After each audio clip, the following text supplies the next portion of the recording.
And once you fall in love with that subject, you never feel the strain of studying this subject. Therefore, sociology to me is not a subject. Therefore, I have seen many students, they join Vajiram just before their mains, and the gap they get between prelims and mains 1.5 months. Within that time, they primarily prepare and clear the exam. You know what not to write. You manage your time effectively. Hello everyone, welcome to Vajiram and Ravi's series of podcasts where we are trying to know optional and optional faculties better. In today's session, we are going to look towards sociology. When we are talking about sociology, it is one of the most reliable and consistent optional choices that have surfaced in recent years. Let us look at the past decade itself. Multiple optional subjects have trended and gradually phased out. But sociology has stood the test of time with the consistent result, toppers, multiple rank holders across these years, making it not just a popular choice, but a strategic one as well. And when we are speaking about the subject, it goes unsaid that we will be talking to one of the most profound, respectable names in this particular segment. The one who has 40 plus years of teaching experience, the one who knows sociology in and out, and safe to say, sociology runs in his blood. I am honored and glad to welcome Mahapatra sir to our podcast to talk about sociology. Thank you. Thank you so much, Beta. It's really a pleasure to have a meeting with you. Thank you so much, sir. Sir, when we will start with something that we want to know about sociology, because when we talk about sociology, we directly associate with something about society. There is a lot of confusion about it. What is this theme of this subject? See, when you get knowledge about a discipline, we have to keep two things in mind. One is common sensual knowledge, and the other is authentic knowledge. From common sensual perspective, when you talk about sociology, so it is called as a discipline that is concerned with the study of society. But if you look into the theme of sociology, the content of sociology, the contour of sociology, you find out sociology has theories. Sociology deals with the study of institutions. Sociology deals with the study of social processes like movement, protest, urbanization, industrialization. And more importantly, sociology is the untold story of every person's life. So there are three kinds of sociology. Micro-sociology deals with individual everyday life. Meso-sociology deals with the study of institutions and how they work. And macro-sociology talks about how a society is passing through history, manifesting its presence, and preparing itself for the future. Therefore, in one line, sociology is a discipline that speaks about how society is organized and subjected to change, how institutions in society are operating, facing challenges, and how everyday life of an individual is being monitored, is being expressed, is being facing primarily challenges, and most importantly, how it is enacted. So sociology is a discipline that is encoding the course of social life. So that is what is sociology. Very well explained, sir. Sir, when we are looking at sociology as an optional, first we would like to understand that how do you choose an optional? What is the importance of choosing the right optional? And when we are talking about this, why one should opt for sociology? What does sociology offer?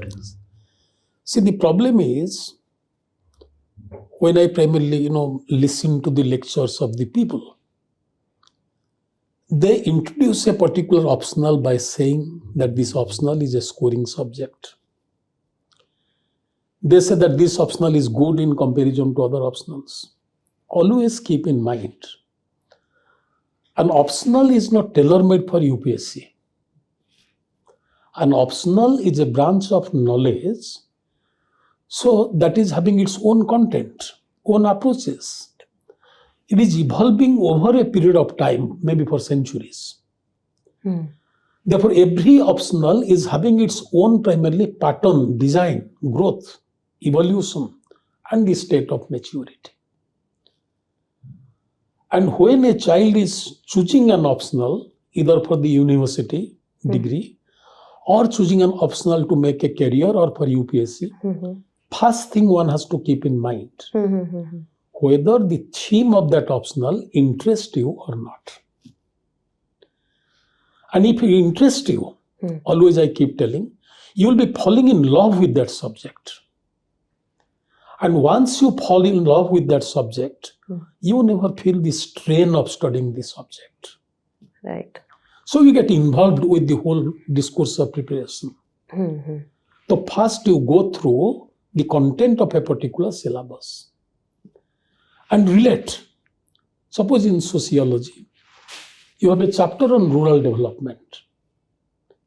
So feel that you are staying in a village, you are a small farmer, these are the problems you are facing, how you are narrating your own life story. So that will be developing interest in you. Urban issues, we experience that every day. Traffic chaos we experience. We experience primarily crime in urban space. We look into different people, those who are not knowing to each other in urban space, anonymity. So once you feel that you are a part of it, then you develop love for the subject.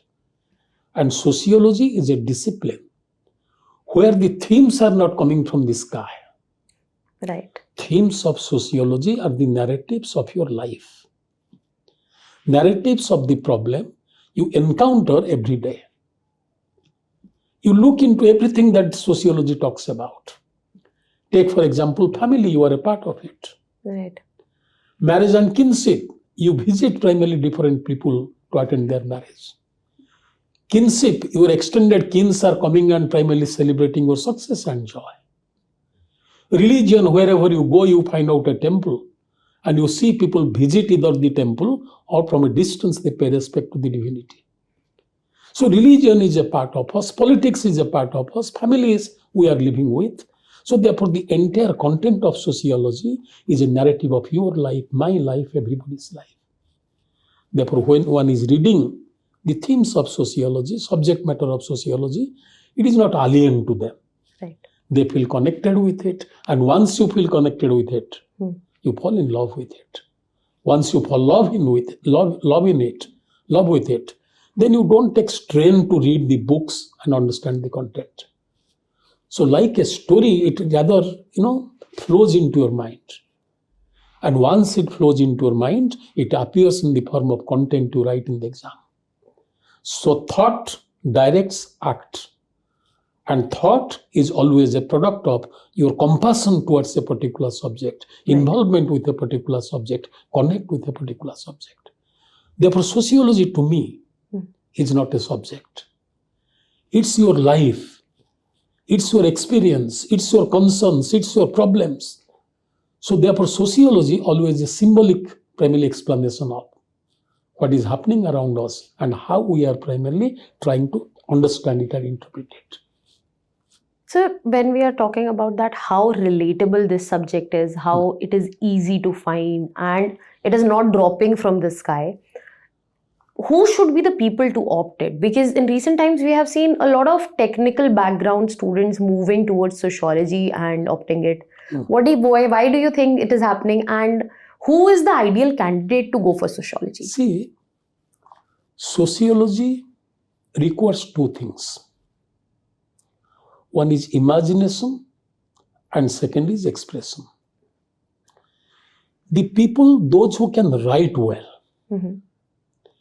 the people who can think beyond the text without much of effort, sociology can do wonders to them.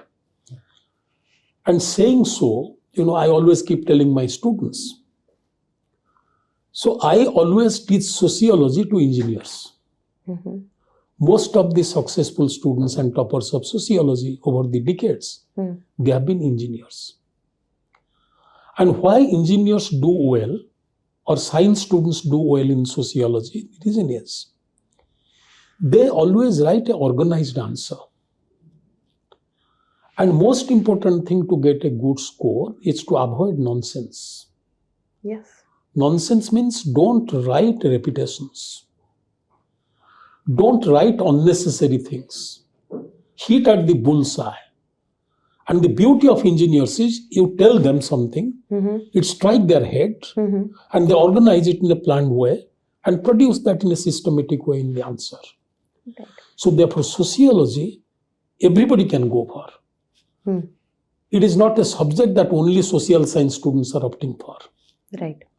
And sociology people largely go for because of three things. One is easy to understand.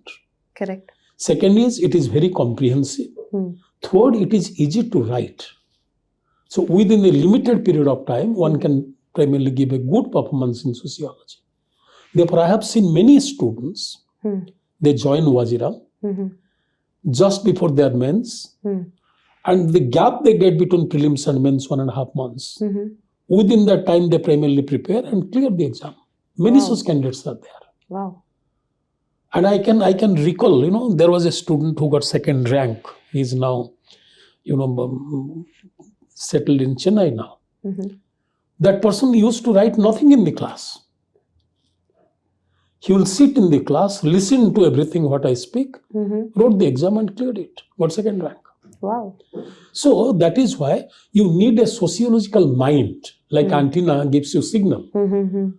So one should be primarily drawing that signal into his mind. Imagination develops. Right. And using that imagination, one can write answer to any question that comes in the exam. Understood, sir. Sir, in between you, when you were saying this, you mentioned good score. So what is a good score in sociology optional first? How one can aim for it and what are the sources? See, good score is a relative concept. Okay. In the sense, since last 5 years, 6 years, I have been observing that 275 to 310, 320, few people are primarily crossing 300 marks. With 270 to 280, one is clearing the exam and getting a rank. So, with this trend, we can say good score is around 275 to, highest maybe 310, 315, whatever. Okay. Good score. And how a person gets good score? We have to keep in mind who gives you score. The person who is evaluating your script is deciding your score. Correct. So you get a good score because you develop interest in the examiner to read your paper, understand novelty in your answer, criticality in your answer, expression in your answer that is different from the content, the presentation of other candidates. So UPSC exam is not university exam. Correct. So every answer is compared with the answer written by the other candidates. Therefore, what the mistake students do is that they pick up one text and reproduce the content from that text or from the coaching materials. If everybody is writing same content, if I am an examiner, first few students will be getting good marks. Right. Rest others will be penalized. So therefore, to get a good score in sociology, your answer need to be original. Your content should be organized in a systematic manner. Your handwriting must be attractive and readable. So that you can do only when you structure your answers. You know what not to write. You manage your time effectively. So therefore, you are not in a hurry to complete the paper. Everything is planned, everything is designed, content is rich, understanding is clear, correlation is present, cohesion is there in the answer. So obviously, examiner is bound to give you good marks. So therefore, one has to do writing practice. Only content is not going to help. And most of the time, I suggest the students, don't chase for so many study materials. Sociology is a subject where you can get a good score on the basis of your understanding. Number one. Once you understand, put that on the paper, repetitive revision and writing, and identify where you have committed mistakes. Repetition is a kind of mistake. Unnecessary drop of names is a mistake. Irrelevant case studies you are giving, that is a mistake. Students think more the names we drop, more the studies we mention, better the marks we get. Absolutely nonsense. Every answer will be a story to the examiner. If he's developing interest in your answer, he will read the entire content. If you are writing monolithic answers, if you are writing stereotypical answers, he just have a glimpse into your answer and look into the points and give you average marks. So you have to develop interest in the mind of the examiner to read your paper. Because you are extraordinary, you are exclusive, your answer doesn't have any duplication, he takes interest in that, then sky is the limit. So, sir, what are the sources? Sources are plenty. Okay. When I say sources are plenty, the age in which you are living, this is an information age. Right. So in a soft touch on your computer, you can get primarily loads of information that you cannot primarily manage. So you can have primarily limited source information and standard text. What the students do, I'm really worried. They always find out one book in which everything should be written. And many of our students, after clearing the exam, they give their class notes to primarily publishers, they print it. So this is primarily becoming all-in-one source material. And students see this is printed. All topics are there. They go for that content and write it. So they consider they have done well. Right. They don't apply their mind. There is nothing novel in that answer. So source material, when I'm talking about, 3-4 basic source materials I'm going to tell. Right. One is Indira Gandhi National Open University materials. Let me tell you, I was involved in this material preparation. These materials are written by the professors initially, all the best of the best professors. They are in the board of primarily members, those who prepare the text materials. These materials are written for the students who dropped out from the colleges and after a few years they are writing their exam. Simple language, clarity of thought, nice explanation and rich in sociological content. Step 1, anybody going for sociology optional must be developing a kind of basic understanding of the subject, reading IGNO materials. Right. And IGNO materials are not written for UPSC, that they must understand. Therefore, you may find out on religion there are 3 booklets. But syllabus tells they have to only understand specific component of religion. So therefore, what is relevant for UPSC, that much they should read from IGNO than being primarily reading every bit of IGNO, which is not meant for them. Number 1. Number 2, sociology give you mark because you have to write in sociological language. And sociological language is different from common sense language. Right. So every discipline is having its own language. Sociology is no exception. And to have grip over that language, some standard texts are important. Okay. Suppose for thinkers, one can read Anthony Giddens' Capitalism and Modern Social Theory. Or many UPSC students are primarily reading this George Ritzer, Classical Sociological Theory. So one standard text written by a sociologist, where he is using sociological language. Why I'm insisting on standard text? When you read this text, listen to sociological lectures by the sociologist, you subconsciously imbibe and learn that language. So once you learn that language, you also speak in your everyday life using that language. And once you are using that language, it becomes easier for you to use that language while writing answer. So quality of text is very important. So IGNO materials, Anthony Giddens. Then Anthony Giddens has got another book on sociology, that is for paper 1. For paper 2, plenty of references are there. Andre Bete, M.N. Srinivas.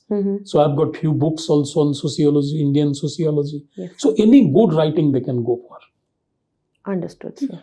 So that you have mentioned paper 1 and paper 2, we would like to know how paper 1 stands different from paper 2 and what is the thing that they should be exploring, looking for, what are the themes that are covered?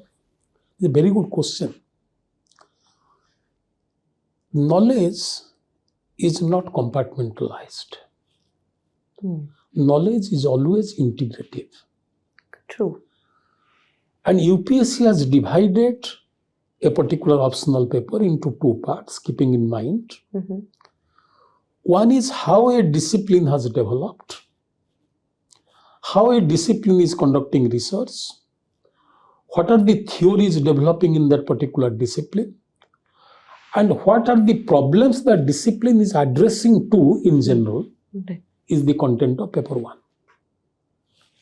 So paper 1 deals with evolution and origin of the discipline, how the discipline is conducting research, how theories have developed in that discipline, and how that discipline is addressing to core issues of a particular primarily theme. Suppose in case of sociology, it is society, inequality in society, politics in society, religion in society, family kinship in society, social change, social demography. So that will be primarily dealt by paper 1. Correct. Paper 1, origin, methodology and research, theories, and application of those theories in different facets of social life. Okay. And paper 2 is absolutely devoted to India. Any optional paper you look into. So there we discuss about how sociology is developing or any subject is developing in Indian context, how it is studying Indian problems, issues, institutions, how it is addressing to public policies in Indian society, bringing change in different sphere, different kinds of movements in a particular society. So paper 2 is India specific. Right. And paper 1 is subject specific, evolution, origin, research. So European social context, you can apply paper 1.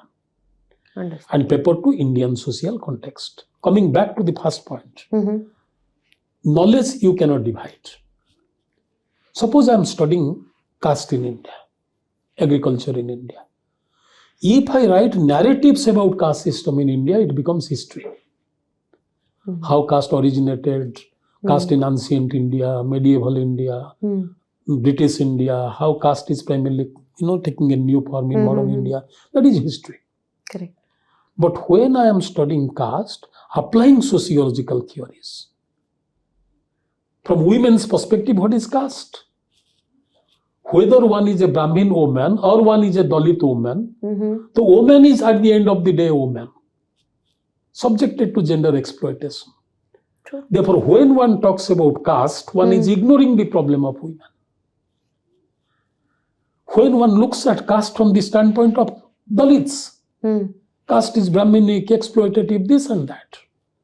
When you look at caste from the Brahminic perspective, they give value, they give ideology, they give discipline for the continuity of society.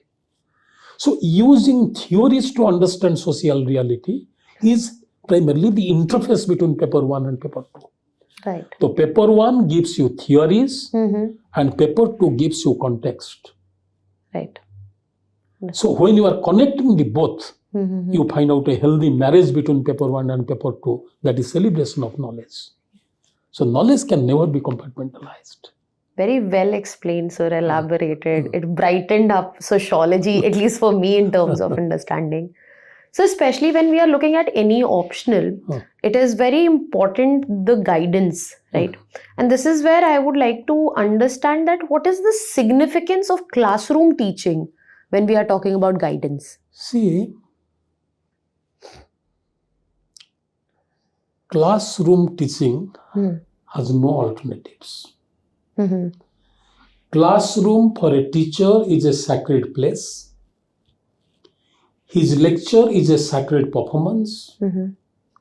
And the presence of the students is a sacred congregation. Because as a teacher, what I feel, when I start teaching, I forget the world. whether I have taken food, what are the problems of the family, whether I have money in the pocket, what is the next program for the day. That one forgets when one is into teaching. You are in a trance mode. You speak because there are people waiting for you to listen.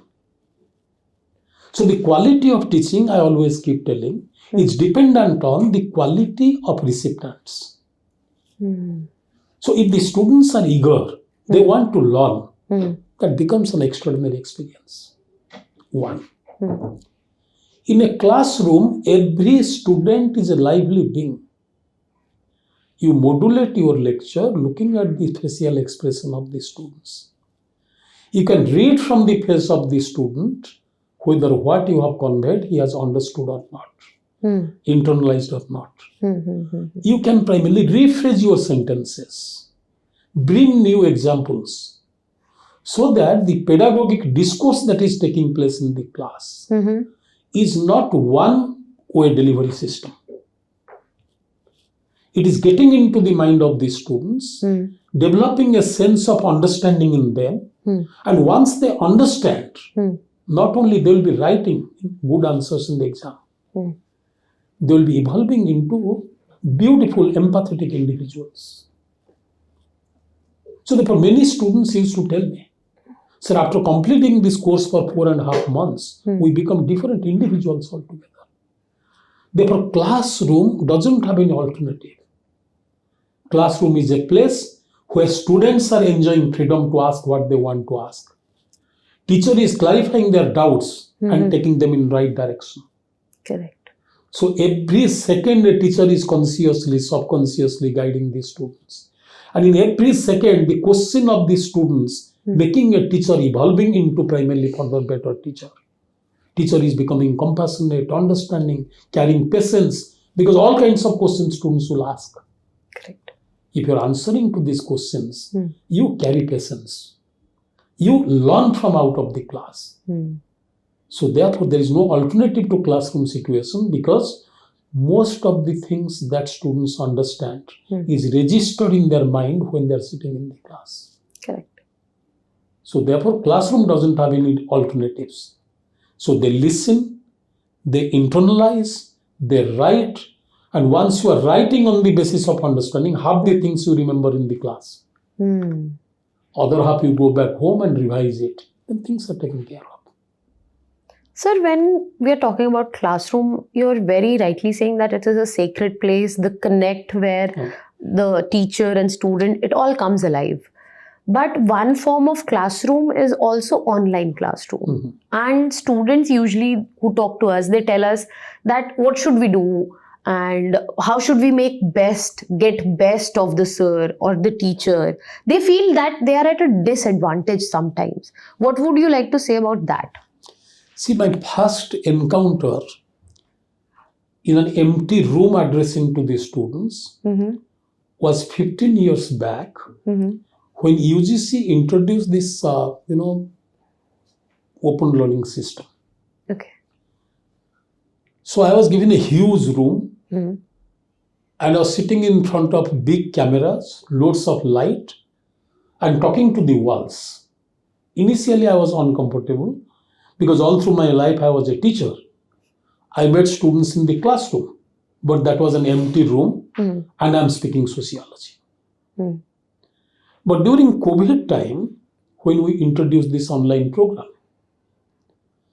so, a sense of purpose developed in me. Pandemic has made us intellectually handicapped.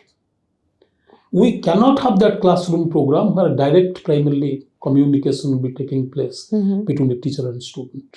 And always remember, classroom is a food for thought for the teacher. When a teacher takes out of the classroom, he feels alienated. So therefore, desperately, we were searching for that space where students should come, carrying smile, developing interest in the subject. And we are primarily doing something purposive. So when classroom was absent, so then that online students made appearance. So, everybody was on camera. So we can look at them, we can talk to them, we can address to their problems. Now what I find out, most of the students on online, they don't take this process very seriously because their cameras are off. So if you put off your camera, how can I look at the face of the student and understand whether he is making sense of what I'm telling or not? Very true, sir. So therefore, my request to online students is that to get a feeling of lively class, they should primarily spare everything for the 2.5 hours, switch on their camera, be engaged in a dialogue mode with the teacher, ask their questions, get their doubts clarified. So any problem they do have, they can write. So a teacher can always read the problems of the online students, connect with them, and I make it a point in my class. I pick up the name of few students and ask them question. Are you understanding this? If they don't understand, I am repeating the same thing once again. So it should be a reciprocal connect. True. The online students should always be attentive. They should switch on their cameras. They should be engaged in a process of communication with the teacher. And this is the best opportunity they have got. Staying in the remote part of the country, if they can communicate with the teacher and get whatever they want to get, sky is the limit. They can achieve miracles in life. This is a great message for online students, sir, that they are getting the best sitting where they are and they are not disadvantaged. They are... No way. No way. They are saving money, they are saving their time, they are getting best of what is available. So they should be making best use of it. That will be reducing inequality, educational inequality. Right, access to education is equal. That's the idea. So when we have started talking about online students and everything, the one thing that everybody right now talking about is artificial intelligence. And artificial intelligence is here to do everything. Yes. But we want you to tell the students that what is the right way to use AI so that it becomes their companion in the UPSC journey rather than anything else. Always remember, technology is a product of man's mind. It cannot master over man. Whether that was industry in 19th century, computers in 20th century, or artificial intelligence in 21st century. Artificial intelligence helps you in organizing content, delivering content. During our time, we used to sit in the library for hours together to collect primarily themes on a particular subject referring to numerous books. Now, if you are giving a good command, loads of primarily information comes to you. With artificial intelligence, the students have the problem of plenty. So all the informations you get through artificial intelligence, whether they're authenticated or not, that you have to see. How much of the source materials you need, that you have to define. Third, artificial intelligence cannot be innovative. Innovation you should have to develop. Novelty you should have to develop. So gather content through artificial intelligence, then apply your mind when you are studying it. Is this content relevant to the topic I am doing? Don't go for over-reading. Pick up that content, what is relevant for you to write the answer. Then apply your mind. What newness you can bring your answer. So you bring your thought into that content. So then primarily integrate them together. Then you can make good answers. What students used to do, not here in the campus, university campus also.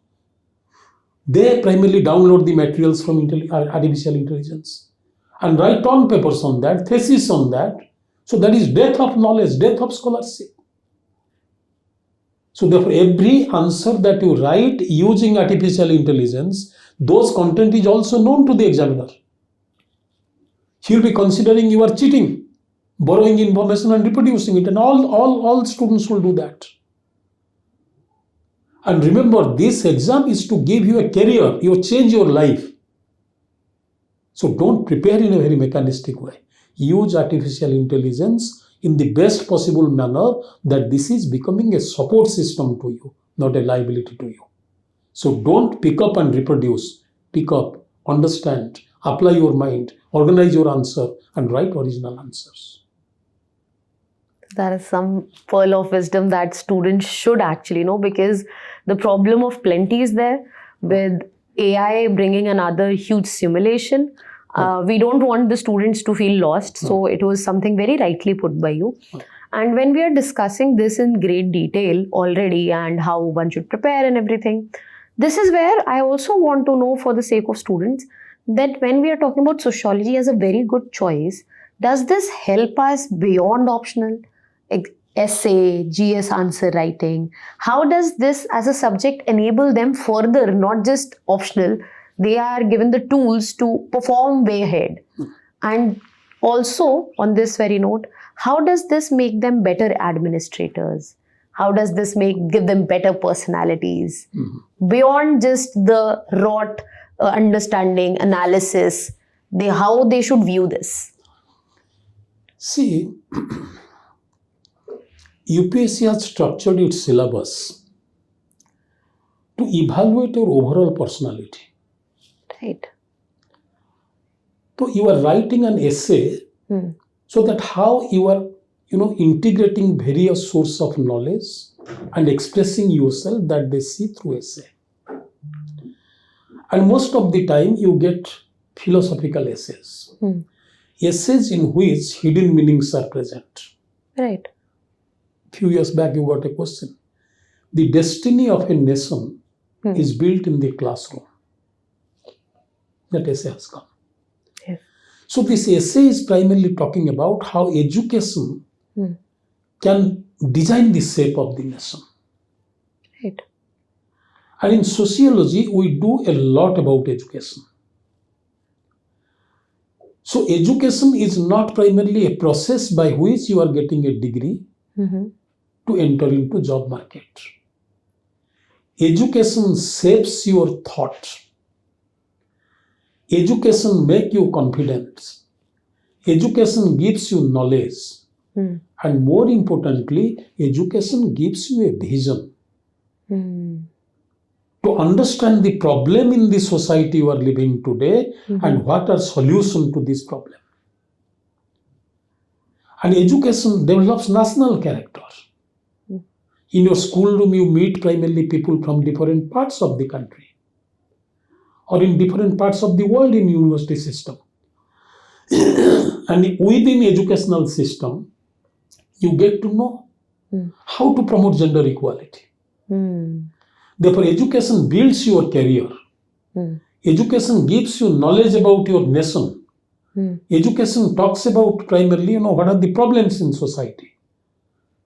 So the quality of education we give, the quality of character we develop, the quality of character we are developing, they will primarily make quality scientists, quality administrators, quality politicians, and quality citizens. So therefore, themes of sociology on gender, themes of sociology on development, education, religion, politics, society can give rich content and quality language to the students to write essay paper. And 1/3 of paper 1 GS is social issues. Yes, sir. And the whole of it people primarily do in sociology itself. And while doing sociology, we discuss about non-governmental organizations, we discuss about governance, we discuss about poverty, we discuss about rural development, we discuss about tribes. So all these things somewhere or the other, they appear in GS paper. And there is a strong correlation between ethics paper and sociology. Because in sociology, we do Western philosophers and Indian philosophers. Their whole idea of religion, nation building, idea of human character, idea of culture. So that can be used as the content for enriching your ethics paper. So therefore, sociology directly or indirectly, many students keep on telling me that we did sociology here. So Medha was telling the other day, sir, you discuss something on tribe. I use that in GS. So therefore, if a student is alert, so, whatever is being discussed in the class, most of the time I make it a point. While discussing a topic, I expand it in such a way, major content of primarily that topic, one can be using in other domains. Right. That's one. Second, maybe even a few months back, a student from primarily Assam, he called me, sir. I said, what? No, sir, what I have studied in sociology, that I am using now as a collector in my district. There was another story, a boy who left civil service. Wherever he will be posted, he will be writing big notes to me. Sir, this is the district, this is the problem, so how can I address to this problem? And he became a celebrity because he understood the core of the problem on the basis of sociological imagination. Okay. Used developmental policies to address to these needs and became a very successful officer. So therefore, sociology makes you a humble, compassionate, understanding human being. Because sociology teaches you each person is different from the other person. Right. Your reaction to same problem will be different. Right. I'm narrating one story, you just listen to it. Suppose you are going home late. Okay. Father will be worried and shouting at you. Because he's concerned about the safety of his daughter, well-being of his daughter. He wants his daughter will be there on time. Yes. But you are a professional, you have got a lot of work to do. So therefore you are justifying your course of action. There is a tension in family between father and daughter for 10 minutes. Thereafter, normalcy prevails. And sociology gives you insight. When you put yourself into the position of father, you will be understanding his concern. When he is putting himself into your position, young girl who is a professional, challenges he is facing, the distance he is covering, so see, he will be sympathetic to you. Therefore, sociology makes you empathetic human being. You are accommodative. You understand the problems of each other. So sociology is a life experience of everybody. So you have made sociology sound so interesting that I want to sit in your class like right away after the podcast and understand so much more. But sir, moving a little bit away from UPSC and optional, just sociology as an academic discipline. So you have been in this for more than like 4 decades now. So society evolves, so would have sociology evolved. Tell us about your times. See, interestingly, my entry into sociology was greatly accidental. Oh. In the sense, I was a graduate in economics and I did not know what to do after my graduation. So I thought I'll be continuing with my PG in economics. I took admission in PG in economics. My uncle, who was a professor in physics in America, so he came home. He told me, no, you go for sociology, it's an emerging discipline, it is having a big primarily, it is having a big primarily, it is discussed in a very big way in American society. So you go for sociology, it's an evolving subject in America. I didn't know anything about it.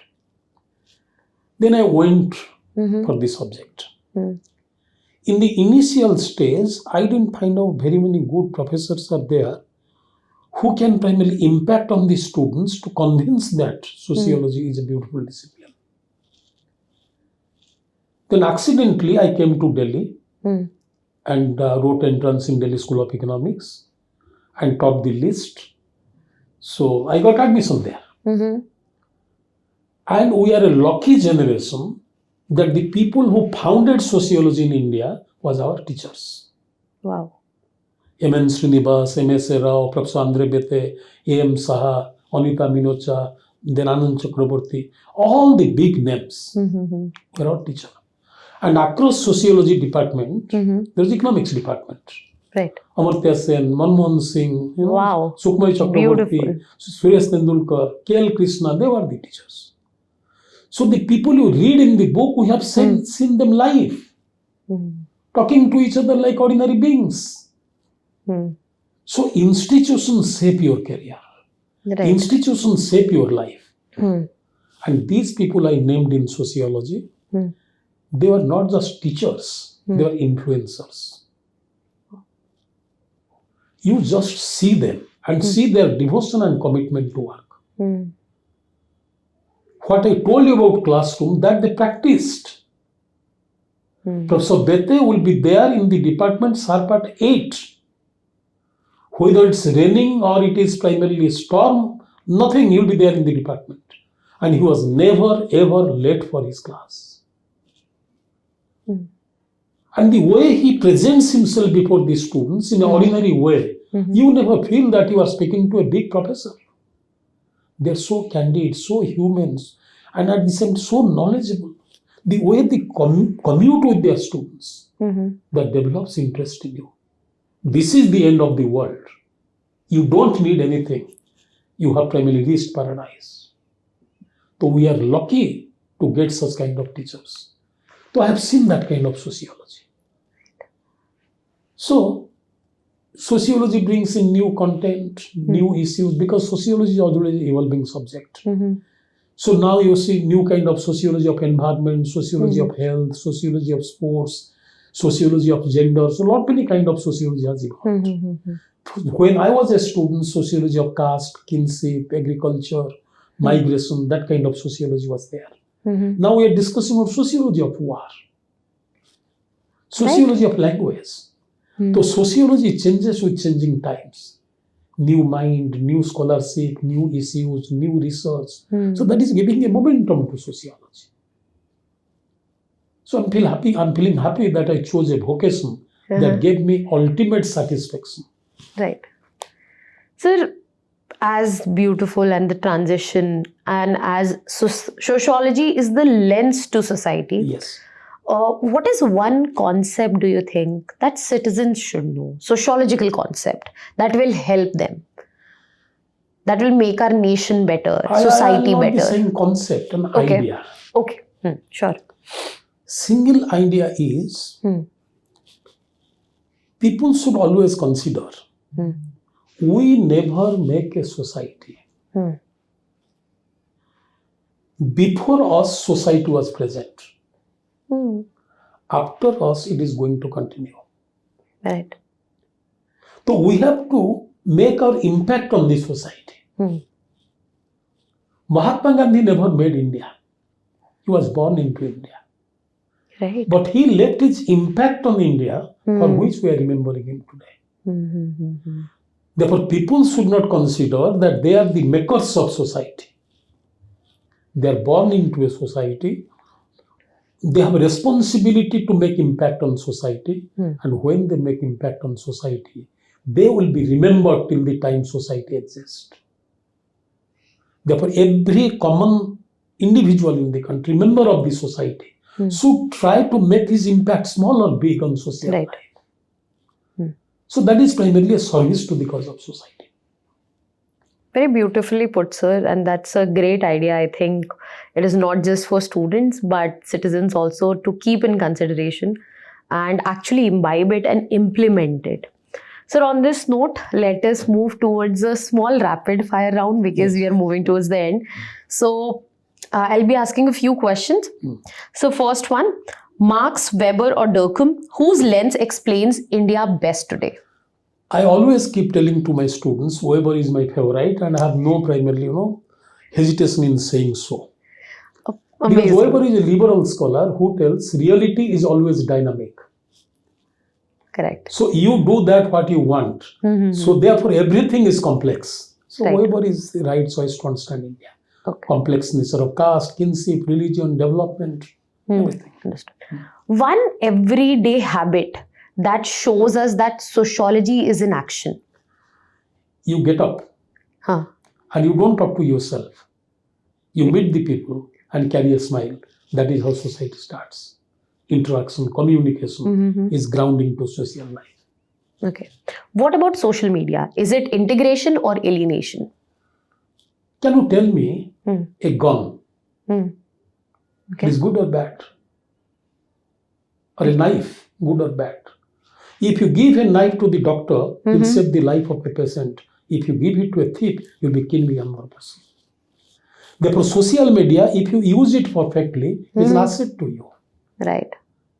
If you're overusing it and spoiling your time, and the time meant for creativity, so that is bringing you to.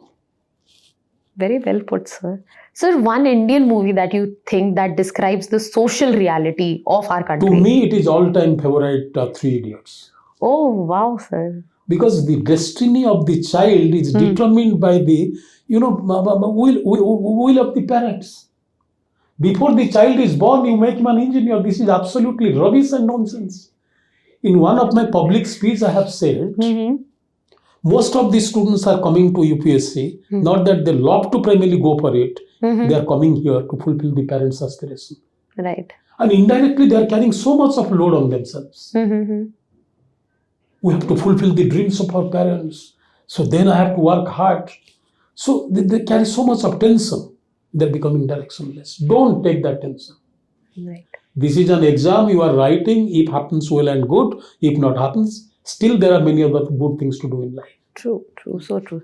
Sir, Indian society, more individualistic or more identity driven right now?